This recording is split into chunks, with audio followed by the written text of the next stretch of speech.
Friends, Jai Hind, Vande Mataram. Welcome back to our YouTube channel. Friends, एक बहुत positive खबर है हमारे डिफेंस सेक्टर से। और आप जानते हैं कि भारत की एक पीएसयू है बीईएल, भारतीय इलेक्ट्रॉनिक लिमिटेड, और इसके द्वारा बनाया जा रहा है ट्रिपल LRI, यानी कि low level light weight radar improved. I का मतलब है यहाँ पे इंप्रूव्ड। और ये जो इंप्रूवमेंट है किया गया है, इसको एक तरीका से पोर्टेबल बना दिया गया है। और पोर्टेबल बनाने के साथ साथ ये एक कार्य जो है वो निश्चित कर देगा, और वो है जो गैप फिलर। यानी कि गैप फिलर का मतलब क्या है? अगर आपके मैं जैसे ही मैंने ये बोला तो आपके मन में आया है क्या ये? यानी कि जैसे मैंने बताया कि रडार सिस्टम है ये भी, और आपके मन में जैसे ही मैंने बोला कि ये रडार सिस्टम है तो क्वेश्चन आएगा कि ऑलरेडी हमारे पास तो रडार सिस्टम इतने सारे हैं, तो इसे बनाने की आवश्यकता क्या है? और वही जो दूसरा शब्द मैंने बोला है, ये है गैप फिलर। यानी कि ये कहां पर काम आएगा? यानी कि जो ब्लाइंड स्पॉट्स बन जाते हैं ना, देखो, एक जो हमारा डिफेंस सिस्टम होता है वो एक एरिया को कवर करेगा।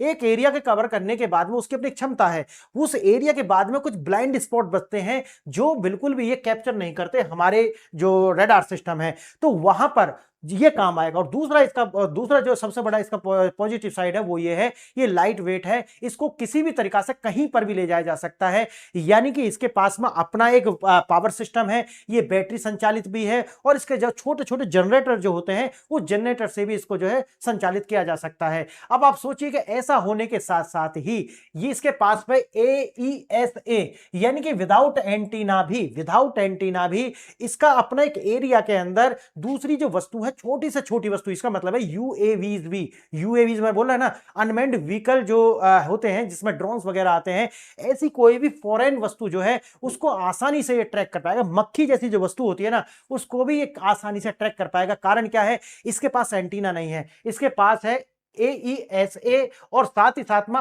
RCS technology. RCS मतलब है रेडार क्रॉस सेक्शन टेक्नोलॉजी इसके पास है, जिससे इसके अंदर उतनी क्षमता आती है कि यूएवी तो फिर भी एक बड़ी वस्तु है, यानी कि ड्रोन जो होते हैं ये तो एक बड़ी वस्तु है, लेकिन मक्खी जैसी छोटी जो चीज होती है उनको भी ये ट्रैक कर पाएगा इस टेक्नोलॉजी से। आइए थोड़ा इसे विस्तार से देखते हैं, लेकिन उससे पहले आपको अपना दो प्रश्नों पर विचार करना होगा। और ये जो दो प्रश्न है ये आपकी सामान्य जानकारी के लिए भी महत्वपूर्ण है। अगर आपको एग्जाम दे रहे हैं तो उसके लिए तो सोने पर सुहागा है। देखिए थोड़ा, हाल ही में भारतीय सेना के लिए स्वीकृत ट्रिपल LRI रडार सौदे के तहत ऑपरेशनल यूनिट्स और क्लासरूम वेरिएंट्स का सही अनुपात क्या है? इसका मतलब है कि इसके अंदर दो खरीदे गए हैं, एक तो वो है जो ऑपरेशनल है, और दूसरे ऐसे हैं कि जो हमारे जो सैनिक हैं जो इसे चलाएंगे उनकी ट्रेनिंग के लिए है, ताकि उनको ट्रेन किया जा सके। तो कितने कितने खरीदे हैं, ये है प्रश्न है। आंसर तो आपको मिल ही जाएगा। अगर आप आंसर जानते हैं तो वेल एंड गुड, अदरवाइज आपको या तो शुरू में या तो लास्ट वाली जो स्लाइड्स है वहां पर इनका व्याख्या सहित आपको आंसर मिले हुए हैं। आइए देखते हैं। पहला विकल्प है 30 ऑपरेशनल है और 5 जो है क्लासरूम में है। दूसरा विकल्प है 28 ऑपरेशनल है और 4 क्लासरूम के लिए है। 30 ऑपरेशनल है और 2 क्लासरूम के लिए है, और 32 ऑपरेशनल है और क्लासरूम के लिए एक भी नहीं है। तो कौन सा आंसर सही है आप अपने मन में सोच लीजिए। आंसर जिनको पता है तो बहुत अच्छा है, नहीं तो आपको मिल जाएगा। आगे देखना, दूसरा क्वेश्चन है, पर्वतीय क्षेत्रों में पारंपरिक रडार की तुलना में ट्रिपल LRI रडार का जो सबसे महत्वपूर्ण सामरिक लाभ, यानी कि उसका स्ट्रेटेजिक एडवांटेज क्या मिलेगा? अब आपके पास विकल्प है, इसकी रेंज 500 किलोमीटर से अधिक है। दूसरा है, यह ब्लाइंड स्पॉट्स को खत्म कर निचली उड़ान भरने वाले लक्ष्यों को पकड़ सकता है। आंसर आपको मिल गया होगा, इतना डिस्कशन हम कर चुके हैं। यह केवल बड़े विमानों को देख सकता है, ड्रोन्स को नहीं। और डी है, इसे चलाने के लिए बिजली की आवश्यकता नहीं होती। आप आंसर देखिए, आपको पता चल गया होगा। आइए थोड़ा सा इसको प्रिसाइजली पहले मैं समझाता हूं, फिर विस्तार से देखेंगे। देखना, तकनीकी क्षमताएं और रडार की शक्ति। 50 किलोमीटर का जो एरिया है उसको ये 3D में कवर करने वाला है। जब आप 3D की बात करते हो तो आप जानते होंगे लंबाई, चौड़ाई और ऊंचाई, यानी कि 3 उसकी डायमेंशन होती हैं, उनको ये कैप्चर करेगा। और इसका मतलब है ये वस्तु का आकार क्या है उसको भी बता देगा, और उसकी लोकेशन क्या है उसको भी ये आसानी से बता पाएगा। यानी कि वस्तु छोटी है या बड़ी है ये सब बता देगा। यानी कि ये जो रडार है लगभग 50 किलोमीटर के जो दायरे हैं वहां को कवर करता है, और दुश्मन का जो छोटा विमान हो या बड़ी मिसाइल हो सबको ट्रैक कर सकता है। यानी कि जो छोटी वस्तु को करेगा तो बड़े को तो आसानी से कर पाएगा। छोटे ड्रोन्स जो होते हैं, बिल्कुल मक्खी जैसे जो ड्रोन्स होते हैं, उनको भी ये क्या करेगा, ये बिल्कुल ट्रैक कर पाएगा, क्योंकि इसके पास है RCS टेक्नोलॉजी, यानी रडार क्रॉस सेक्शन टेक्नोलॉजी। आगे देखेंगे एंटी जैमिंग, यानी कि इसके पास में ECCM ये टेक्नोलॉजी है, जिससे ये जो जैम जो करता है उससे क्या होता है, देखो जो जैमिंग सिस्टम होते हैं उसमें क्या होता है कि वाइब्रेशन होती है। तो जो वाइब्रेशन आती है हमारे सेल फोन से, तो जो वाइब्रेशन आ रही है उस वाइब्रेशन को क्या करेगा, ब्रेक डाउन कर देगा, ब्रेक कर देगा बीच में से। क्यों? इसकी जो वाइब्रेशन होती है जैमिंग की, वो बिल्कुल उसके विपरीत होती है। यानी कि जैसा सेल फोन से जो वाइब्रेशन निकल रही है उसके बिल्कुल विपरीत निकलेंगे, किसमें से? जैमर में से, और वो आपस में आकर के टकराएंगे और जिससे वो डिस्ट्रॉय कर देगा। बस ये है, तो इसका जो नेटवर्क है वो हैम्पर हो जाएगा। सेम वही तकनीक इसमें के अंदर लगाई गई है ECCM के अंदर। इसका मतलब है कि जो जैमर है, इनका जो भी जैमर होता है, वो जैमर जैसे उससे वो निकलेगा, इसकी जो रडार से जो निकलने वाली जो वेव्स हैं वो उसको क्या कर देंगे? कैंसिल आउट कर देंगे। तो ये जो टेक्नोलॉजी है ये अपने आप में इसको बनाती है कि आने वाले समय में उसको भी कोई जैम नहीं कर पाएगा। इसमें इलेक्ट्रॉनिक काउंटर मैसेज, इसका ECCM का मतलब क्या है?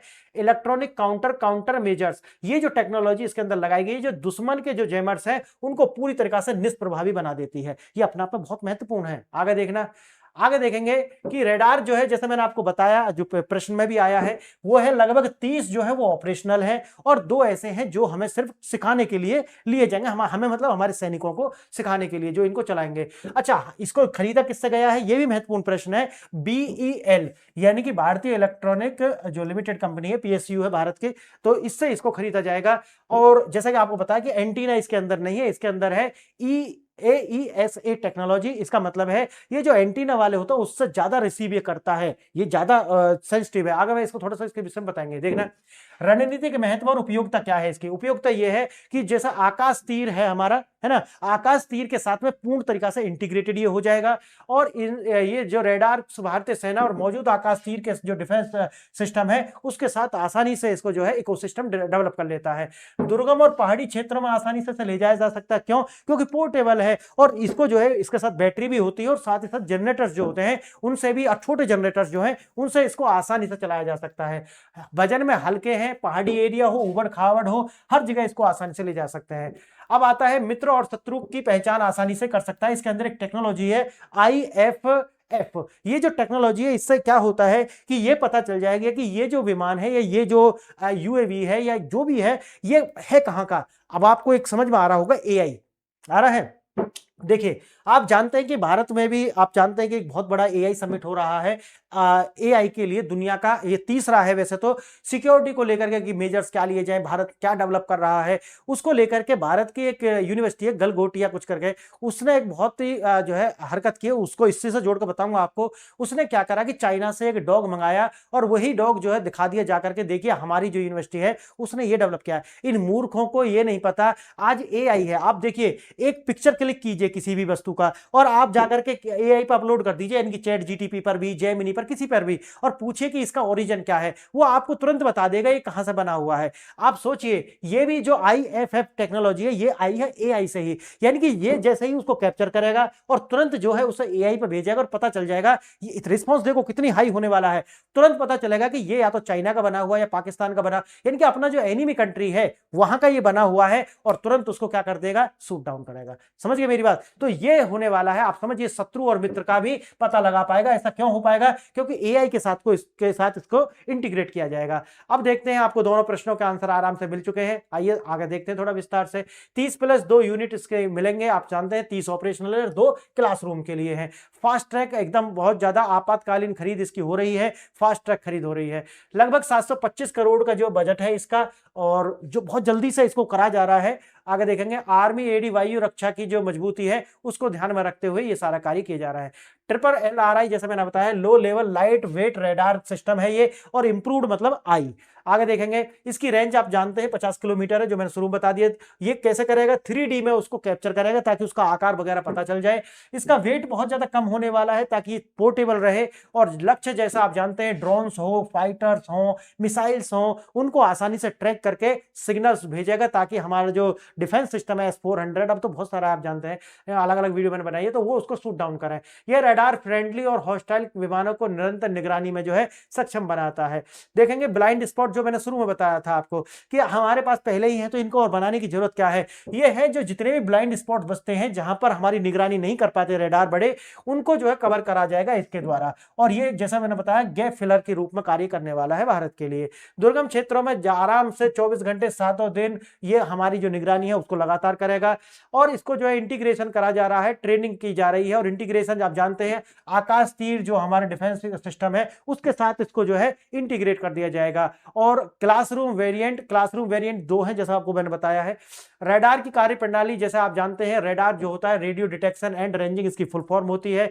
अब काम कैसे करेगा, इससे आप जानते हैं कि क्या निकलती हैं, वेव्स निकलती हैं। वेव्स जाकर के उस वस्तु से टकराती हैं जिसको इसे ट्रैक करना है, लौट करके वापस आती हैं और 3D में क्या बनाएंगी, उसका आकार बनाएंगी। और जो मैंने आपको बताया FFI जो तकनीक है उसके द्वारा पता चल जाएगा ये किस देश का है, तुरंत उसको हमारा जो डिफेंस सिस्टम है वो शूट डाउन करेगा। आगे देखेंगे वही जो यहाँ पर लिखा हुआ है, ट्रांसमिशन होगा, उसके बाद रिफ्लेक्शन होगा। इसका जो दूरी मापने का जो तरीका है वो क्या है, दूरी मापेगा ये डिस्टेंस यानी कि वेलोसिटी मल्टीप्लाई टाइम बटे 2 करके उसका जो डिस्टेंस है उसको माप लेगा और उसके हिसाब से ही ये जो पूरे के पूरे जो डेटा है वो अपना डिफेंस सिस्टम को भेज देगा और वो उसको शूट डाउन करेगा। रडार की कार्य प्रणाली जैसा कि आप जानते हैं कि लौटने वाली जो तरंगें होती हैं वो क्या करेंगी, लक्ष्य की गति और उसकी जो दिशा होती है उसको बता देंगी और डिफेंस सिस्टम को भेज देंगी और डिफेंस सिस्टम उसी तरीका से उसको जो है शूट डाउन करेगा। ये पूरा दिखा रखा है, हाई फ्रीक्वेंसी और उसको कंप्रेशन करके भेजा जाएगा, ये सारा टेक्निकल है। ये वस्तुएं व्यवहारिक यानी कि बिहेवियर की सटीक विश्लेषण करती हैं।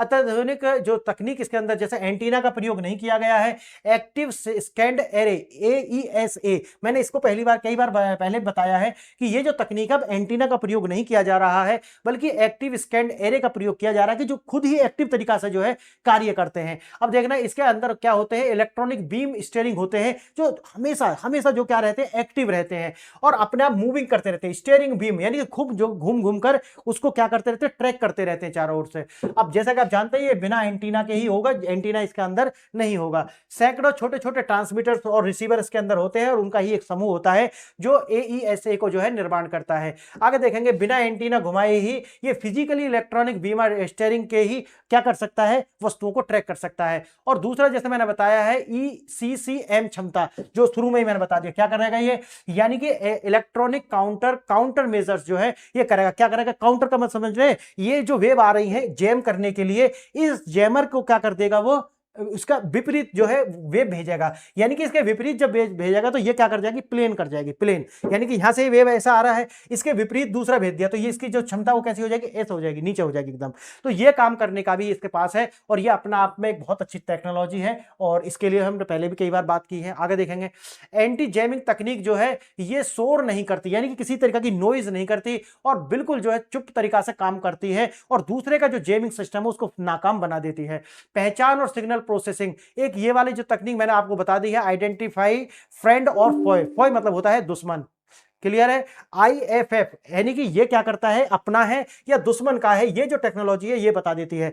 अब जैसे आप RCS जो मैंने शुरू में आपको बताया है, इसके अंदर क्या आएगा, इसके अंदर आएगा कि भाई आपका जो विमान है यानी कि कोई भी ऐसी जो वस्तु है जो नीचे उड़ रही है उसकी जो स्टील क्षमता है उसको बिल्कुल खत्म कर देगा और उसको भी क्या कर पाएगा, ये ट्रैक कर पाएगा और ट्रैक जैसे ही होगा तुरंत उसको क्या करेगा, शूट आउट। आगे देखेंगे सुगमता और पावर मोबिलिटी, यानी कि लो लाइट वेट।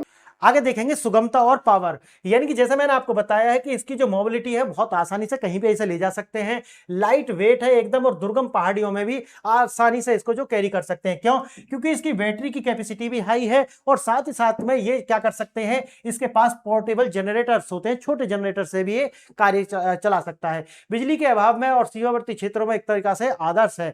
आगे देखेंगे कि आपने जो 2 प्रश्न थे उनके जवाब आपको पहले भी मिल चुके हैं, लेकिन जैसा कि यहां पर भी मिल गए हैं, 30 ऑपरेशनल मिलेंगे और 2 जो है क्लासरूम के लिए मिलेंगे और वही व्याख्या दी हुई है। सरकार ने 30 यूनिट सीमा के लिए 2 यूनिट प्रशिक्षण के लिए जो है खरीदे हैं। आगे देखेंगे बी है, इसका ब्लाइंड स्पॉट को खत्म करने के लिए जो है इनका प्रयोग किया जाएगा। पहाड़ी क्षेत्रों में ये रडार उन जगहों पर जहां पर बड़े जो रडार हैं वो कवर नहीं करते और ब्लाइंड स्पॉट निर्माण हो जाते हैं, उनको कवर करने का कार्य ये करने वाला है। तो फ्रेंड्स आज के लिए यही है। आप बताइए वीडियो आपको कैसा लगा। अगर वीडियो आपको अच्छा लगा है तो लाइक एंड शेयर कमेंट जरूर करें। फ्रेंड्स एक और मैं आपके लिए बोलना चाहता हूं कि मेरी ऐप है PRS ऑफिशियल, आप इससे जुड़ जाएं और इससे जुड़ने के फायदे क्या हैं वो मैं कई सारी वीडियो में पहले बताए हैं, मैं आपको बता देता हूं कि यहां पर हमने छोटे छोटे से मॉड्यूल्स बना करके रखे हुए हैं, 2-2 300 रुपए के ही हैं और आप लाइफ टाइम एक्सेस कर सकते हैं और जैसे आप इनको डाउनलोड करके अपनी गैलरी में पढ़ सकते हैं। लेकिन जैसे आप इसे परचेज करेंगे आप 2 साल तक मेरी ऐप पर जुड़ जाएंगे, वहां आपको अलग पर्सनल वीडियोज मिल जाएंगी उन्हीं विषय पर छोटे छोटे, जो कि मैं डायनामिक रूप से लाता हूं अलग अलग। और है आप मेरे मेरे टेलीग्राम से जुड़े, और अगर पर्सनली जुड़ना चाहते हैं तो व्हाट्सएप को ज्वाइन कर लें। टेलीग्राम पर आपको मोर देन थाउजेंड्स वीडियोस के लिंक और more than thousands video PDF आपको मिल जाने वाले हैं। और तो तीसरा है, आप मेरे चैनल को जो है सब्सक्राइब करें। फ्रेंड्स, आपने ये वीडियो यहाँ तक देखी और इसके लिए धन्यवाद। मेरा नाम है प्रताप सर, और मेरा नाम है प्रताप। थैंक यू, धन्यवाद। जय हिंद, जय भारत।